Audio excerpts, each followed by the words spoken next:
Welcome back in, guys. Happy Monday. We're here on Friday, and we will be here the rest of the week, as you guys know. Monday through Friday, we'll have these up by 1 o'clock Eastern. A little bit of an up and down weekend, but ended with a bang on Sunday. Hit both bets, both dogs, Rockies plus 175, the big one.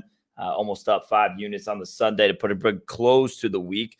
And we have a lot going on heading on into this week. A little bit of fights, a little bit of aggressiveness over the weekend. So some suspensions to look out for and everything else. John, how'd the weekend treat you? Definitely a good Sunday.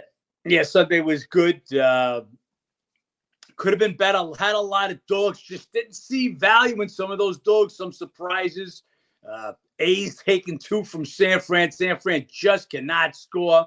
But we'll take what we get. Colorado plus 175 was a nice hit. And I like the Cubbies knocking down the Braves for the second day in a row. Cubs team playing real good baseball. They're challenging for that Central Division. Got one so far today. Got a couple of other ones that we're looking at. We're waiting for lineups. Let's get at it, Ben. Yep, we got a day game here with the Dodgers and the Padres and the NL West. Going to be Gonsolin versus Lugo. A lot of action coming in on San Diego. Line keeps climbing up on this one. We'll see how high it goes. We'll see who's in lineups here. Gonsolin's coming off a pretty good start. 1 run in 5 innings. Just really good against San Diego. And then you have Lugo, who's been solid. Last time out, another quality start. 3 runs, 2 earned in 7 innings. It's just a matchup with the Dodgers really play well in. And you have this San Diego team who they go on their little stretch where they look like they might turn it around and then they just fall back off. So already lost 2 of 3 in this series. Would be a lean here to Dodgers or nobody. Need to see lineups here on a day game. Yeah, man. Something's telling me that someone knows something about the lineup on this one because this game opened at minus 115. It is up to as high as 145 right now on the Padres. Now, we already know we do our previews, guys. My preview was up by 10 o'clock today. I'm expecting J.D. Martinez to be out. And Max Muncy's missed the last 2 games, questionable. Not sure he's out yet. If those 2 guys are out, that's over 50 home runs and 140 RBIs. So that could be the only possible reason. But to me, even if those 2 guys out, as long as you got Betts and Freeman in there, who's on fire right now, this would be still worth the shot with the Dodger team that owns San Diego, except for the NLDS last year. And Gonsolin, same story. His career, 5-0, 1.25 ERA against San Diego, so it's been great, except his little 1 1/3 inning blow up in the NLDS last year. So we'll take a look at those lineups. It's Dodgers and nobody. At some point, San Diego's going to know their season's over. And with the Musgrove news yesterday, today might be that day. Another tough loss last night. They had a couple of teams in front of them go down to make up some ground, get themselves back to 500 last night. They got all the money again last night. The Sharps lost that one also. Rich Hill gets slaughtered right away. And, just too big of a number. If the Dodgers get their lineup in, we'll be betting the Dodgers in the afternoon. And then heading over to the NL East, it's Nats at Phillies. How about the Nats coming off a little 3-game sweep at Cincinnati? They've won 4 straight, 11-5 their last 16, almost coming up on 500 on the road now. Phillies, they take 2 of 3 against Kansas City. Phillies have had a lot of success in this matchup. They've won 9 in the last 13 meetings, used to own it a little bit more aggressively. And then it's Williams versus Suarez. Suarez gets the pitching edge, but not as drastic. He just hasn't been as dominant. It was really good May and June, and ever since then, just kind of been falling off a little bit. 4.67 ERA last couple of starts here. Last time out, banged around a little bit. Only allowed 1 run, but 10 hits, 2 walks. So getting a lot of guys on base. We'll see what Washington does here. Just a big price for a Nats team who's competitive on the road, on fire right now. Would have to be the big road dog there or nothing. Look, Nats just undervalued every game on the road. Here's another one. This team now, 27-29 on the road. It's 2 games under 500 on the road, and you treat them like they're peasants. Not only that, they hit 279 versus left-handed pitching, which Suarez is. Williams has been garbage, no question about it, especially his last couple of times out. Suarez just not much better, as Ben told you. 4.67 ERA and a 1.73 whip his last 3 starts. Nats just won. They swept the Reds. That's 4 straight. It's the first time they've won 4 straight on the road. They're playing their best baseball of the year right now. 11-5 their last 16 games. They score better on the road also. 4.68 runs per game. big, huge number. Nats are nobody. Then Marlins at Reds. Interesting game here. Wild card wise, you have Miami right now, half game behind Chicago and Cincy in that wild card spot. Both teams struggling right now. We'll see who can get up and get a game here. Marlins, they've lost 4 straight. They're 1-10 on the road since the break. Cincinnati's lost 6 straight, and they're coming off that getting swept by Washington right there. Perez versus Williamson. What do we get out of Perez today is a big question. You guys have heard us talk about this multiple times of why the hell did he get sent down? He was pitching fine, cruising. Obviously, they want the limits on his innings, and we'll see if that pays off at all. We'll see if it messes him up, sending him down, bringing him up. And he still has a slight pitching edge in here, nothing too drastic. Williamson was messed up last time around, 5 runs and 4 1/3 by the Cubs. 2 teams ice cold right now. You got to look a little bit to the home dog here with Yuri Perez being sent down, bring it back up. There's a chance he doesn't miss a beat, and maybe that's the case. Maybe his stuff is that good, doesn't miss a beat, but don't love that. Would be a lean to the Reds, but tough to get on either of these teams right now, the way they're playing. So this game opened up -115 on the overnight. Right now, you're as high as 148 at Bet Online. I don't see it. There is no way that getting sent down. First, let me say this, okay? I'm in the middle of a workout. I'm 15 minutes into the workout. I don't go take a break for 20 minutes and then come back and work out another 15 minutes. You don't start limiting this guy now. The way they're doing it with these pitches, to me, is just the wrong way to do it.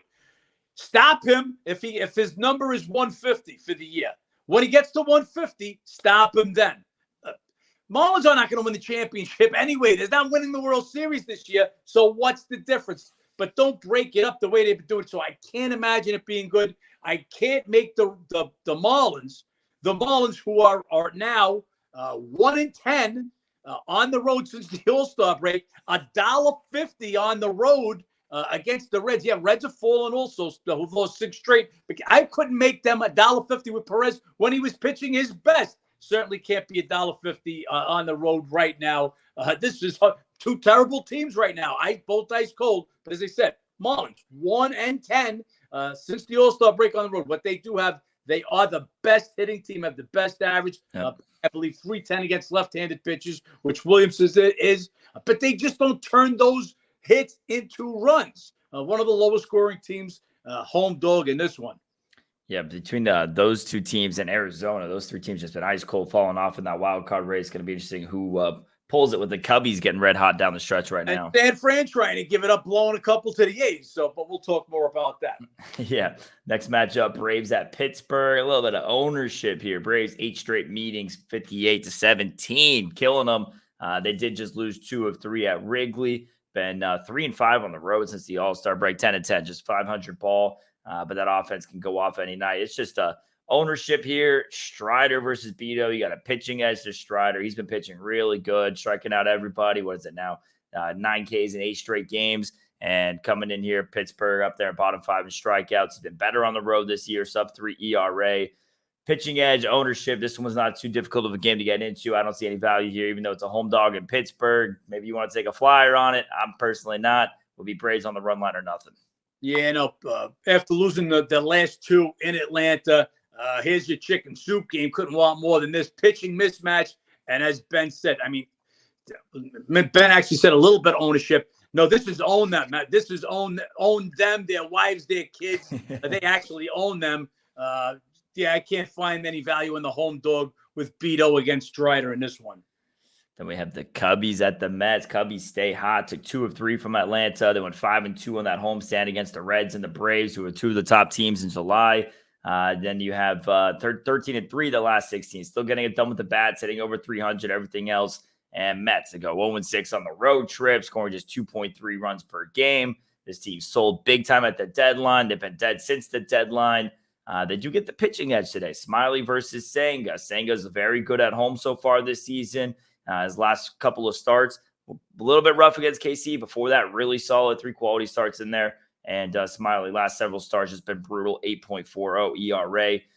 Would be a lean to the Mets here. I don't want to bet this ice cold Mets team. I want nothing to do with them from the deadline. It's been brutal, been making a lot of money against them since then. It's tough to bet them. Just feels a little bit of a letdown spot here for the Cubbies after that homestand with the Braves and the Reds. Smiley's been miserable. Pitching edge to Senga. Lean to the Mets here, but I'm not laying any juice with this team. Yeah, no, I can't do it. I can't even say the words can't even come out of my mouth. Lean to the Mets, a red hot Cubby team. Only reason I'm not on him is because Smiley has been that terrible. Last time out, he gives up 5 runs in 4 2/3 innings, but because the Cubbies score 16, they come out of there with a W. Smiley 1-3, 8.40 in his last 7 starts, so not a short sample size. He's just been absolutely terrible. I can't go with him, but the Mets just so bad. Singer's pitching good. They come home from this 0-6 road trip, scoring just 2.33 runs a game, hitting 193. Their season is over. It's that bad. I'm staying off this game. Just can't get behind the Cubs with Smiley on the mound. Then we have Rockies at Milwaukee. Rockies coming off 2 of 3 against St. Louis. This Brewers team just been playing 500 balls since the break, 11-11. This is a interesting pitching matchup. Lambert versus Peralta. Peralta, he's been solid, been a bit better. Hasn't quite gotten back to that ace form he was a couple years ago. Still waiting to see if we're going to get that since the injury last season. And then Lambert, 4 runs, 4 1/3, coming off a loss against San Diego. It's just a really big price. This Brewers team's been very underwhelming since the break. They've had some opportunities to kind of capitalize, separate a bit more in the division. Haven't done that. Colorado playing decent ball right now. They are still the worst team on the road in the NL. Big price here. Don't think the pitching advantage is that drastic for it. Would be Colorado or nothing in this game, just based off of price alone. I don't think Peralta deserves to be this number here. Nah, he doesn't, but I just don't want to get behind Colorado. The worst team, has been said, in the National League on the road. We got them yesterday just because they had Gomber on the mound. Lambert hit his last time out. Again, granted, that was at Colorado against San Diego. Now he's on the road. He's been much better, as most of your pitchers are when they're pitching out of cause. Peralta, though, his last 4 starts, 2-1, 3.52, 3 of them quality starts. The only one that wasn't, that was against the Braves, who are just killing everybody. So can't hold that too much against him. Peralta, good outing at Coors Field early in May, allowing 2 runs in 6 innings. Usually good enough to get a W, but they take an L there. Milwaukee just can't hit.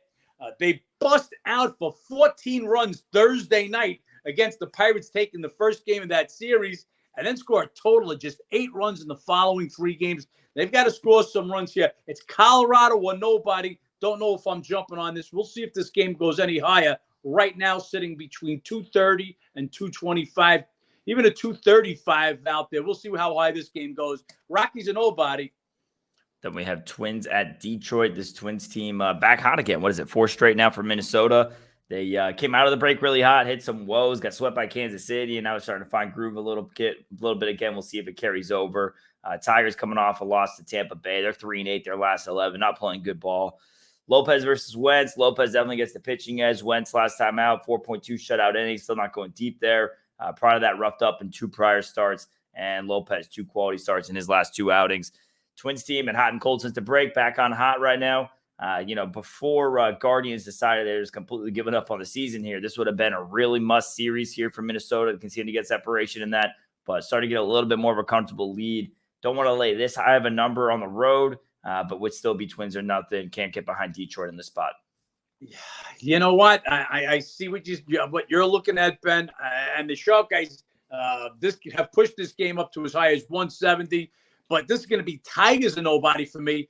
A definite pitching mismatch. Lopez, he's starting to really pitch much better. Number 3 in the league now in strikeouts. But I just think Twins could be in for a little bit of letdown. Big come from behind win game yesterday. They sweep the series. They go into the 9th down 3-2. They hit a homer to tie it, then hit a 2-run homer to walk it off. I think they feel comfortable with the Guardians falling back now 4.5 games. Tigers have actually played them pretty tight this year. They've won 4 out of the 7 meetings. Big number here. Not saying I'm betting the Tigers, but it's the Tigers or nobody for me. Then we have Royals at Boston. Kansas City drops that last 2 against Philly. Still scoring 5 runs per game there after the 7-game win streak. And Boston is hitting some woes right now. Crushed by Toronto. 7 of 8 they've now dropped. They had that really hot stretch coming out of the break, and it's just gone completely 180 on that, hitting just 226 this week. Reagans versus Bayo. Bayo's been struggling, 7.31 ERA's last 3 starts. Reagans last 2 times out, 1 run in 11 innings, 11 Ks, 3 walks. Pitching is still the Bayo. It's not as drastic. He was on a really dominant stretch most of June and July. He's kind of fallen off that a little bit the last couple outings. Reagan's been solid so far. KC, even though they lost the last two after the win streak, still putting up runs there against Philly. So KC's offense still hitting 290 this week. Would be a lean here to the Royals. Boston, yes, just a much better team at home. KC still the second worst road team in the MLB. Bats are going hot versus cold. Would be Kansas City or nothing here. Yeah, Bayo was pitching real good. Kind of hit the skids last few games, so they've given him an extra day rest. That was the reason for the shellacking they took in another bullpen game by Toronto yesterday. See if Bayo could turn around. Reagan's, who's pitched for KC, he's a pickup from Texas in the Aroldis Chapman trade. Couple of nice games since he's come over. KC's been playing great baseball. They've won 7 straight before losing 2 in a row, and they sat Bobby Witt Jr. yesterday. I'm sure he'll be back in the lineup today. He was absolutely red hot. He went 0 for 3 on Saturday. That's why they gave him a break after his red hot hitting streak was over. Perez did leave the game, though, yesterday. He's going to be questionable. I don't see him playing. This is a game Red Sox have to win if they're going to get back in this race. They've won 7 of the last 8 meetings in Boston. This is a team they have to beat with pretty much their better pitcher against the team that is absolutely terrible on the road. Second worst road record at 15-41. They're the lowest scoring team on the road at 3.41. By the other token, Red Sox 5th highest scoring team at home, 5.48 runs per game, and hit 290 at Fenway. Red Sox need this one. Not betting the Red Sox, obviously not laying this price, but I don't see value at KC, even though they've been playing better, their best baseball of the year. Next, we have Toronto at Cleveland. This is a really tough game here on this one. Blue Jays, they come in and smoke Boston. They get the 3-game sweep. I think there might be a little bit of a letdown from that series. We'll see if that carries over. Cleveland, you guys know they had that very interesting weekend with the White Sox. They blew the game last night, so had all the drama, all the issues over the weekend. Waiting to see the news on Ramirez, suspended or not. Does he get it delayed? We'll see what happens. Ryu made his first start since June of 2022. Was horrible. 4 runs, 9 hits, 5 innings versus the Orioles. 2 starts versus the Guardians back in 21. Did go 2-0 with a 3.00 ERA. And Williams, last 4 starts, not going deep into games, but he's been solid. 0-2, 2.50. Last time out, 2 runs in 5 innings. It's very decent outings. This game to me puts us a couple of different ways of looking at it. Obviously, you have Cleveland, who's sold on the deadline. Then you have all the drama, all the issues, blowing games they shouldn't be blowing. Toronto, a little bit of a letdown from the series with Boston. And this is more of anything, to me, a fade Ryu spot. So with that would be Guardians or nothing here. Got to see what's going on with the suspensions in the lineup here for Cleveland. Yeah, got to see what's happening with the suspensions.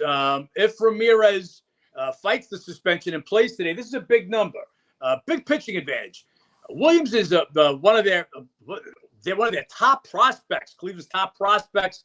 And Rue was horrible his first game out. Don't know what much will get much better the second game. But just tough to pull the trigger with the Guardians. Another tough game to blow. Looks like the everything's just caving in on them now. The sellers at the trade deadline. So Ramirez possibly getting suspended. They've got a 3-2 lead last night. Yesterday afternoon, 3 unearned runs in the 9th to blow the game. Tough to pull the trigger. But at this number, with Ramirez, it would have to be Guardians or nobody. Then Yankees at White Sox. Yankees coming off that loss to Houston, 3-4 in the homestand, 2-8 their last 10 road games. And White Sox getting some of the wins there in that series there with Cleveland. Win the last 2, still 4-11 their last 15. Interesting pitching matchup. Cole versus Cease. Cease has just been horrible lately. 11 runs and 7 1/3 his last 2 times out. He's horrible against the Yankees. Against them last year, he gave up 6 runs in 4 innings. The White Sox have lost all 3 of his career starts versus them. And Cole just the opposite. 6 straight quality starts, 2.27 ERA, second in MLB in ERA this season. Good outing there against White Sox last year. Tough to go against the pitching edge here with Cole, but the way the Yankees just aren't hitting, it could be the chicken soup. Cease needs to turn things around. We'll see. Trends here are definitely favoring the Yankees, except for just they have no offense, and this would be a lean to the White Sox, and really it's just fading the Yankees offense and Yankees on the road. And I can see that, but just Cole's been a monster. Second in ERA, tied for Major League lead in quality starts. You can almost count on him throwing a quality start against this White Sox team. They're another dead team. Like I said, down 3-2. They get a couple of breaks on Guardian fielding yesterday to get a couple of late runs. But Cease has been absolutely hammered. He hasn't been the same all season. Was real good last year. This year, not the same guy. 4.61 ERA, and those last two starts, 11 runs over 7 1/3 innings, and with 6 Ks, 5 walks. And Yankees absolutely buried him in a game last year. He's got an ERA of over 9 against the Yankees in his career. Don't want no part of the White Sox, not laying the Yankees on the road. But Cole's been a monster. Expect him to come with another good game. Can't expect that from Cease, even though the Yankees couldn't hit me. I don't think if they could. Does Judge get a day off again? How bad is that toe? That makes that's a whole different story. Again, guys, got to get the lineups. Then we have Rangers at Oakland. Rangers team very good at home still, coming off a 6-0 homestand, getting it done, scoring over 6 runs per game, but they are 2-9 their last 11 road games. They got some injury issues going on. We got to see what's going on with Seager. Jung placed on IL. And then Oakland, 4-4 their last 8, coming off a pair of wins against San Francisco, playing decent ball, scoring decent, put 5 runs per game against the Giants. Still obviously the worst team in baseball, worst home team, and everything else. Rangers have won 5-7 meetings this year. Dunning, just another one of these Texas pitchers who started off the year great, it's fallen off lately. Does come off a quality start his last time out against this ice-cold White Sox team. 1 run in 7 2/3. Prior to that, has 6+ ERA in 4 prior starts. And Waldichuk's just been horrible. 4 runs in 3 2/3 his last time out. Sometimes they put an opener in front of him. Sometimes they move him up. So we'll see what happens with him if there's a pitching change later. Dunning still gets the pitching advantage, just nothing too drastic. Texas, a little bit let down from the homestand, the road struggles, the injuries with this lineup. Could be a reason here to bet Oakland in this one. It'll be a lean to the A's right now, but another game we have to see these lineups. Yeah, all about the lineups.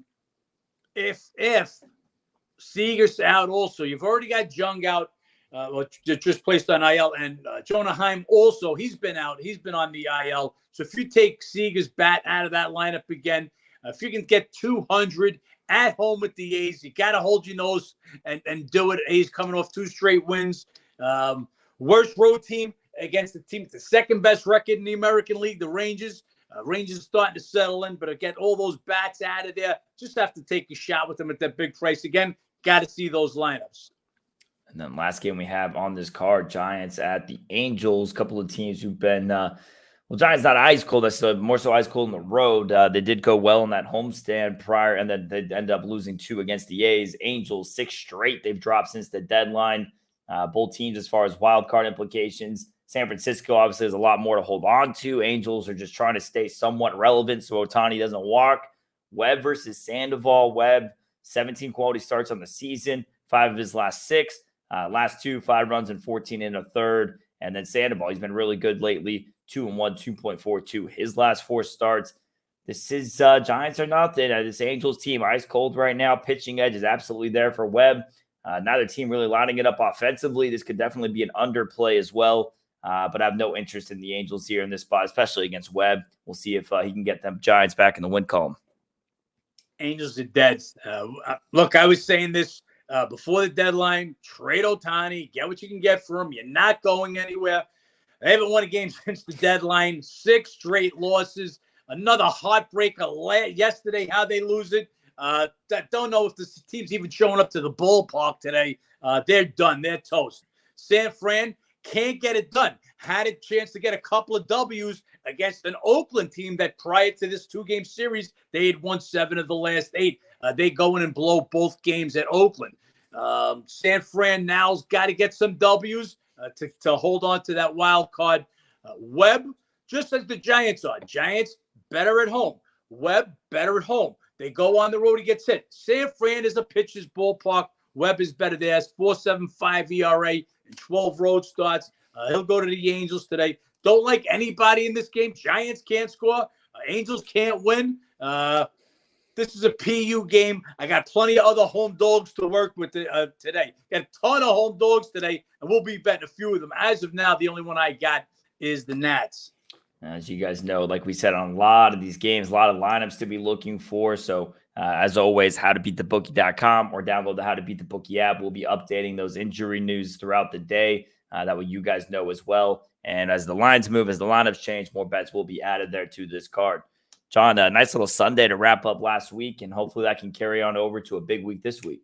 Let's hope that catapults us. Like I say, I see a lot of spots today. We're just waiting on lines to settle in, getting lineups, a bunch of home dogs that I see with value.